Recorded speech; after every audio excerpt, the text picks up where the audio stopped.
Pensiyasini kartaga oladiganlar uchun bugun aytadigan ma'lumotim juda muhim. Chunki bu gap faqat bitta bank, bitta tuman yoki bitta odamga tegishli emas. Pensiya, nafaqa, ijtimoiy to'lov, kompensatsiya yoki boshqa davlat to'lovlarini plastik kartaga oladigan har bir fuqaro bilishi kerak bo'lgan masala. Ko'pchilik odamlar kartaga pul tushsa bo'ldi, hammasi joyida deb o'ylaydi. Lekin amalda karta bloklanishi, pul ushlanib qolishi, qarzdorlik sabab yechib olinishi, bankomatdan naqd pul chiqmasligi, firibgarlar aldashi yoki hujjatdagi kichik xato sabab to'lov kechikishi mumkin. Men sizga bugun oddiy tilda tushuntiraman. Avval qanday edi? Hozir nimalarga e'tibor berish kerak? Kimlar xavotir olish kerak? Kimlar esa ortiqcha vahimaga tushmasligi kerak? Iltimos videoni oxirigacha ko'ring. Chunki bitta mayda detalni bilmaslik odamni bir oylik pensiyasidan ayirib qo'yishi mumkin. Hozirning o'zida kanalga obuna bo'ling, videoga like bosing va bu ma'lumotni ota-onangizga, buvingizga, bobongizga, qo'shnilarga yuboring. Oldin ko'pchilik pensiyasini pochta orqali, ya'ni naqd shaklida olardi. Pochtachi uyga kelardi, pensioner imzo qo'yardi, pulni qo'lga olardi. Bunda ham muammolar bo'lgan. Pochtachi kechikishi mumkin. Odam uyda bo'lmasa, qayta kelish kerak bo'ladi. Ba'zan uzoq qishloqlarda pul tarqatish bir necha kunga cho'zilardi. Lekin pensioner pulni ko'zi bilan ko'rardi, qo'liga sanab olardi va shu bilan masala yopilgandek tuyulardi. Hozir esa to'lovlarning katta qismi kartaga o'tmoqda. Bu bir tomondan qulay. Pul belgilangan kunda tushadi. Do'konda karta bilan to'lash mumkin. Kommunal to'lovlarni telefondan amalga oshirish mumkin. Farzandlar boshqa shaharda bo'lsa ham yordam berishi oson. Lekin ikkinchi tomondan karta tizimi bilan bog'liq yangi xavflar paydo bo'ldi. Karta bankka bog'langan, bank hisob raqamiga bog'langan. Hisob raqami esa qarzdorlik. Ijro hujjati, shaxsiy ma'lumot, SMS kod, mobil ilova va plastik kartaning amal qilish muddati bilan bog'liq. Eng ko'p odamlarni shokka tushirayotgan holat shuki, pensioner mening pulim davlat to'lovi. Unga hech kim tegmaydi deb o'ylaydi. Ammo ayrim vaziyatlarda kartadagi mablag'ga cheklov qo'yilishi, qarzdorlik bo'yicha ushlab qolinishi yoki karta xavfsizlik sabab vaqtincha bloklanishi mumkin.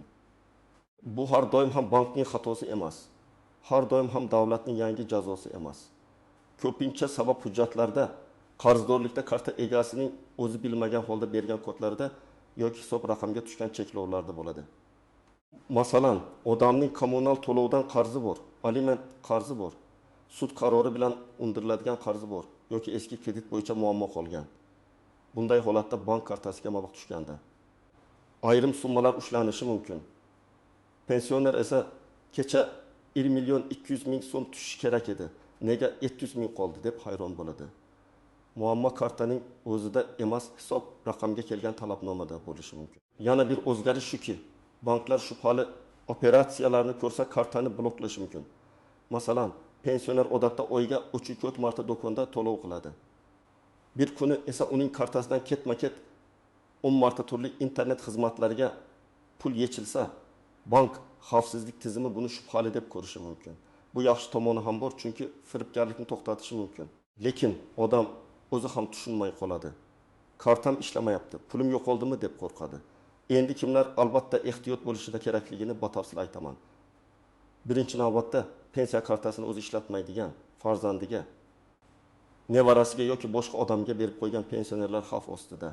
Karta egasi siz bo'lsangiz, javobgarlik ham sizning nomingizda bo'ladi. Nevarangiz men faqat kommunal to'lov qilaman deb kartani olib, keyin internetda biror saytga karta raqamini kiritsa, SMS kodni aytsa, pul yechilib ketishi mumkin. Bankka borganingizda esa karta sizning nomingizda bo'lgani uchun avvalo sizdan izoh so'raladi. Masalan, bir pensioner ayol 1 million 100 ming so'm pensiya oladi. U kartani nevarasiga bergan.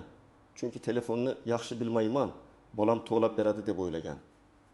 Nevara bir kuni ijtimoiy tarmoqda pensionerlarga qo'shimcha yordam puli beriladi. Kartangizni ro'yxatdan o'tkazing degan yolg'on havolaga kiradi. Karta raqami, amal qilish muddati va SMS kodni yozadi. Natijada kartadan 9 ming so'm yechib ketiladi. Bu yerda eng og'ir tomoni shuki, firibgarlar ko'pincha pulni bir necha soniyada boshqa hisobga o'tkazib yuboradi. Keyin qaytarish juda qiyin bo'ladi. Ikkinchi xavf guruhi kredit, qarz yoki ijro hujjati bor odamlar. Ba'zi pensionerlar eski kreditini yopdim deb o'ylaydi. Lekin jarima, penya yoki qoldiq summa qolgan bo'lishi mumkin. yoki bir paytlar kafillik qilgan bo'ladi. Kafil bo'lishning xavfi shundaki, asosiy qarzdor to'lamasa, bank yoki sud qarzni kafildan talab qilishi mumkin. Pensioner buni unutgan bo'ladi, lekin tizim unutmaydi. Keyin pensiya kartasiga pul tushganda cheklov paydo bo'ladi. Masalan, erkak kishi 2019 yilda o'g'liga kredit olishda kafil bo'lgan. O'g'li bir muddat to'lagan, keyin ishini yo'qotgan. Qarzdorlik sudga o'tgan, ijro hujjati chiqarilgan. Ota esa bu jarayonni oxirigacha kuzatmagan. 2025 yilda otaning pensiya kartasiga 1 million 500 ming so'm tushadi, lekin bankomatda 600 ming so'm ko'rinadi. Ota pensiyamni kesib tashlashdi deb o'ylaydi. Aslida sabab eski kafillik bo'lishi mumkin. Shuning uchun har bir pensioner o'zining kredit tarixi, kafilliklari va sud ijro holatini tekshirtirib turishi kerak. 3-chi, xavf guruhi, karta muddati tugayotganlar. Plastik karta odatda bir necha yil amal qiladi.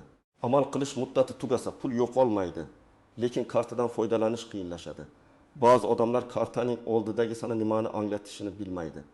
Masalan, kartada Nil O'qitib nomeri 25 yozilgan bo'lsa, bu karta 2025 yil iyun oyigacha amal qiladi degani. Muddat tugagach bankomat pul bermasligi, terminalda to'lov o'tmasligi, ilovada cheklov chiqishi mumkin. Pul hisob raqamda qoladi, lekin yangi karta olish kerak bo'ladi. 4-chi xavf guruhi telefon raqami o'zgargan, lekin bankka xabar bermagan odamlar. Hozir ko'p xizmatlar SMS kod bilan tasdiqlanadi. Agar kartaga bog'langan raqam eski bo'lsa, SMS boshqa odamga borishi mumkin. Bundan ham yomoni, eski raqam qayta sotuvga chiqib, boshqa odamning qo'liga tushsa, xavfsizlik zaiflashadi. Shuning uchun telefon raqamingiz o'zgargan bo'lsa, baribir pensiya tushyapti-ku deb yurmasdan bankka borib raqamni yangilating. 5-holat, odamning pasporti yoki ID kartasi yangilangan, lekin bank ma'lumotlari yangilanmagan bo'lishi. Banklar mijoz ma'lumotlarini vaqti bilan yangilab turadi. Agar siz yangi ID karta olgan bo'lsangiz, eski pasport ma'lumotlari bank tizimida qolsa, ayrim operatsiyalarda tekshiruv chiqishi mumkin. Ayniqsa katta summa yetishda. Yangi karta chiqarishda yoki ilovaga kirishda muammo bo'lishi ehtimoli bor. Endi kimlar ortiqcha vahimaga tushmasligi kerak? Agar sizning kartangiz faol bo'lsa, muddat tugamagan bo'lsa, qarzdorlik yoki ijro hujjati bo'lmasa, SMS kodni hech kimga aytmasangiz, karta raqamini shubhali joylarga kiritmasangiz, pensiya odatdagidek tushishda davom etadi. Bunday odamlar uchun asosiy vazifa vahima emas, tartib va xavfsizlik. Har oy pul tushganini tekshiring. Cheklarni saqlang. Mobil ilovadan foydalansangiz, faqat rasmiy ilovadan foydalaning. Tushunmagan xabarga ishonmang. Endi istisnolar, yashirin jihatlar va odamlar ko'pincha e'tibor bermaydigan nuqtalarni tushuntiraman. Birinchi nozik masala. Pensiya kartasidagi pul bilan boshqa tushumlar aralashib ketishi mumkin. Masalan, bir kartaga pensiyam tushadi. Farzandlardan pul o'tkazmasi ham tushadi. Kimdir qarz qaytaradi. Yana internet savdodan pul keladi. Keyin qarzdorlik bo'yicha ushlab qolish bo'lsa, odam aynan qaysi puldan yechildi deb tortishadi. Amalda bank hisob raqamidagi umumiy mablag'ni ko'radi. Shuning uchun pensiya kartasini iloji bo'yicha faqat pensiya va zarur to'lovlar uchun ishlatgan ma'qul. Ikkinchi nozik masala, hamma blok bir xil emas.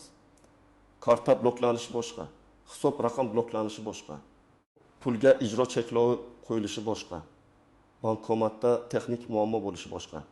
Odamlar bularning hammasini kartamni yopib qo'yishdi deb ataydi, lekin yechim har xil. Agar karta yo'qolgan bo'lsa, bank karta blokini ochmaydi. Yangi karta chiqaradi. Agar SMS kod noto'g'ri kiritilib, ilova bloklangan bo'lsa, bank identifikatsiya qilib tiklaydi. Agar ijro cheklov bo'lsa, bank emas, ijro organi yoki qarzdorlikni qo'ygan tashkilot bilan masalani hal qilish kerak bo'ladi. 3-chi masala, bankomat pul bermasa, darhol pulim ketdi deb o'ylamang. Ba'zida bankomatda naqd pul tugagan bo'ladi. Ba'zida texnik uzilish bo'ladi. Ba'zida bankomat pulni sanaydi, lekin chiqarishga ulgurmay operatsiya bekor bo'ladi. Bunday vaziyatda chek oling yoki bankomat manzili, vaqt, summa va karta ma'lumotini yozib qo'ying. Agar pul hisobdan yechilib, lekin qo'lga berilmagan bo'lsa, bankka ariza yoziladi va tekshiruvdan keyin pul qaytarilishi mumkin. Muhimi, vahima qilib bankomatni urish. Kartani sindirish yoki tasodifiy odamlardan yordam so'rash kerak emas. 4-masala, firibgarlar aynan pensionerlarni nishonga oladi.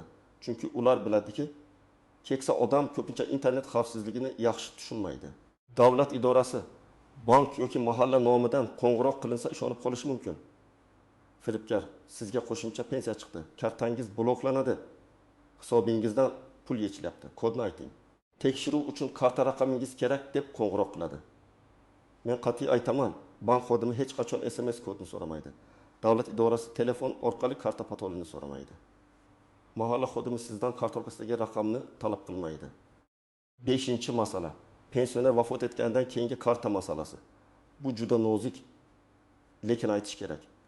Ba'zi oilalarda pensioner vafot etganidan keyin ham kartadagi pulni ishlatib yuborishadi yoki keyingi tushum bo'lsa, baribir tushdi-ku deb yechib olishadi.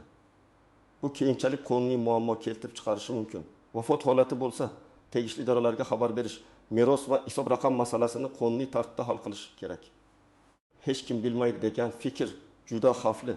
Chunki elektron tizimlarda hamma operatsiya izi qoladi. 6-masala ishonchnoma bilan pul olish. Ba'zi pensionerlar yura olmaydi. Kasal bo'ladi yoki boshqa sabab bilan bankka bora olmaydi. Bunday holatda yaqin qarindosh ishonchnoma asosida yordam berishi mumkin. Lekin oddiy kartamni olib borib pul yechib kel degan usul xavfli. Ishonchnoma bo'lsa, mas'uliyat aniq bo'ladi. Bank ham qonuniy tartibda xizmat ko'rsatadi. Ayniqsa oilada kelishmovchilik bo'lsa, keyin kim qancha pul oldi degan janjal chiqmasligi uchun hujjatli yo'l to'g'ri. 7-masala. Pensiya miqdori o'zgarganda yoki pul kam tushganda darhol xulosa chiqarmang. Ba'zida qayta hisob-kitob bo'ladi. Ba'zida oldingi ortiqcha to'lov ushlanadi, ba'zida hujjat yangilanishi kerak bo'ladi. Masalan, nogironlik nafaqasi, boquvchisini yo'qotganlik pensiyasi yoki qo'shimcha ustamalar bo'yicha muddatli hujjatlar bo'lishi mumkin. Agar hujjat muddati tugasa, to'lov vaqtincha to'xtashi yoki kamayishi mumkin. Bunday holatda bankka emas, avvalo pensiya jamg'armasi bo'limiga yoki tegishli ijtimoiy himoya organiga murojaat qilish kerak. Endi eng muhim qism nima qilish kerak? Men sizga aniq qadamlarni aytaman. Birinchi qadam, kartangizning amal qilish muddatini tekshiring. Kartaning old tomonida oy va yil yozilgan bo'ladi. Agar muddat tugashiga irmay 2 oy qolgan bo'lsa, bankka oldindan boring. O'zingiz bilan ID karta yoki pasportni oling. Agar pensionerning o'zi bora olmasa, bankdan ishonchnoma tartibi yoki uyga xizmat imkoniyati bor yo'qligini so'rang. Muddat tugab, pensiya kuni kelishini kutmang, chunki aynan o'sha paytda navbat ko'payadi. Ikkinchi qadam, bankka bog'langan telefon raqamingizni tekshiring. Agar siz hozir boshqa raqam ishlatayotgan bo'lsangiz, bankdagi eski raqamni almashtiring. Buning uchun bank filialiga ID karta bilan borasiz va ariza yozasiz. Arizada plastik kartamga bog'langan mobil telefon raqamini yangilab berishingizni so'rayman deb yozish kifoya. Raqam sizning nomingizda bo'lsa yanada yaxshi. Chunki ayrim xizmatlarda bu talab qilinishi mumkin. 3-qadam. Qarzdorlik va ijro cheklovlarini tekshiring.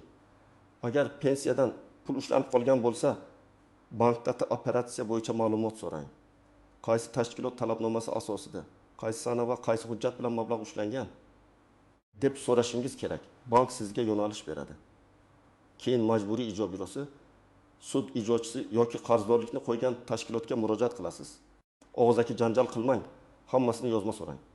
Yozma javob keyin masalani hal qilishda kerak bo'ladi. 4-qadam. Kartangiz ma'lumotlarini himoya qiling. Karta raqamini hamma joyga yubormang. SMS kodni hech kimga aytmang. Karta orqasidagi 3 xonali kodni suratga olib yubormang. Yordam puli chiqdi. Kompensatsiya olasiz, ro'yxatdan o'ting degan havolarga kirmang. Agar chindan ham davlat to'lovi bo'lsa, bu haqda rasmiy idora, mahalla yoki bank orqali aniq ma'lumot beriladi. Shubhali xabar kelganda farzandingizga ham emas, avvalo bankning rasmiy raqamiga qo'ng'iroq qiling yoki filialga boring. 5-qadam. Pensiya kartasini boshqa odamga berib qo'ymang. Agar yordam kerak bo'lsa, birgalikda bankomatga boring yoki rasmiy ishonchnoma qiling. Ayniqsa PIN kodni qog'ozga yozib, kartaning yonida saqlash juda xavfli. Hamyon yo'qolsa, karta ham, PIN kod ham birga ketadi. PIN kodni tug'ilgan yil 1234 kabi oson raqam qilmang. Agar shunday bo'lsa, bankomat yoki bank orqali kodni almashtiring. 6-qadam, har oy tushum va chiqimlarni yozib boring. Oddiy daftar tuting. Masalan, 5 sana pensiya tushdi 1.300.000 so'm. 7 sana dori oldim bilmaqsin ming. 7 sana kommunal to'lov 2.000 ming. Qoldiq shuncha deb yozing. Bu juda oddiy ko'rinadi, lekin muammo chiqqanda juda foydali. Siz qaysi kuni qancha pul bo'lganini bilasiz. Bankka ham aniq savol berasiz. 7-qadam pul kam tushsa avvalo sababini aniqlang. Bankka borib hisobimdan ko'chirma bering deb so'rang. Ko'chirmada pul qachon tushgani, qachon yechilgani, qayerga ketgani ko'rinadi. Agar pensiyaning o'zi kam tushgan bo'lsa, pensiya jamg'armasi bo'limiga boring.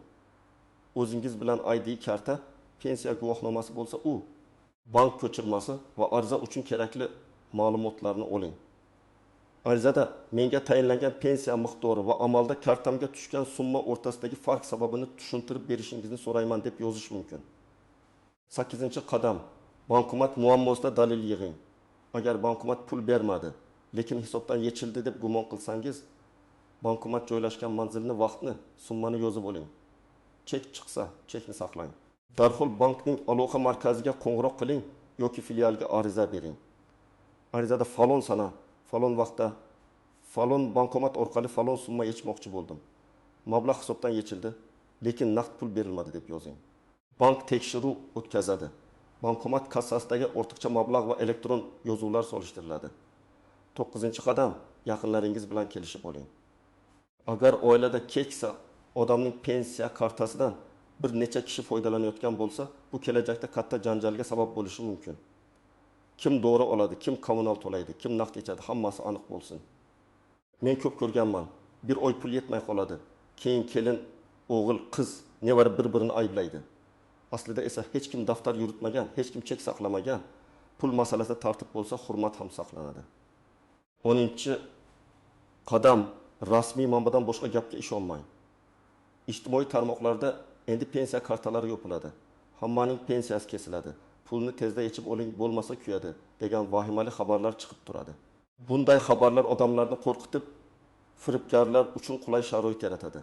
Har qanday yangilikni bankning rasmiy sahifasi, pensiya jamg'armasi, hukumat portallari yoki mahalliy idoralar orqali tekshiring. Qo'shnining gapi. Telegramdagi noma'lum kanal yoki bir tanishim aytdi degan manba bilan qaror qilmang. Demak, pensiyasini kartaga oladiganlar uchun asosiy xavf pensiyaning o'zida emas, karta va hisob raqam bilan bog'liq tartiblarni bilmaslikda. Karta muddati, telefon raqami, qarzdorlik, SMS kod, firibgar havolalar, ishonchnoma va bank ko'chirmasi kabi narsalarga befarq bo'lsangiz, muammo chiqishi mumkin. Lekin hammasini vaqtida tekshirib, hujjatlarni tartibga keltirib, kodlarni hech kimga bermasangiz, kartaga pensiya olish qulay va xavfsiz bo'lishi mumkin. Men sizdan iltimos qilaman. Bu videoni faqat o'zingiz ko'rib qo'ymang. Ota-onangizga, buvingizga, bobongizga, pensiya oladigan qo'shningizga yuboring. Balki aynan shu ma'lumot bir odamning bir oylik pensiyasini firibgarlardan saqlab qoladi. Izohlarda yozing, sizning hududingizda pensiya kartalari bilan qanday muammo bo'lyapti? Pul vaqtida tushyaptimi? Bankomatlarda naqd pul bormi? Videoga like bosing, kanalga obuna bo'ling va keyingi muhim ogohlantirishlarni o'tkazib yubormaslik uchun bildirishnomani yoqib qo'ying.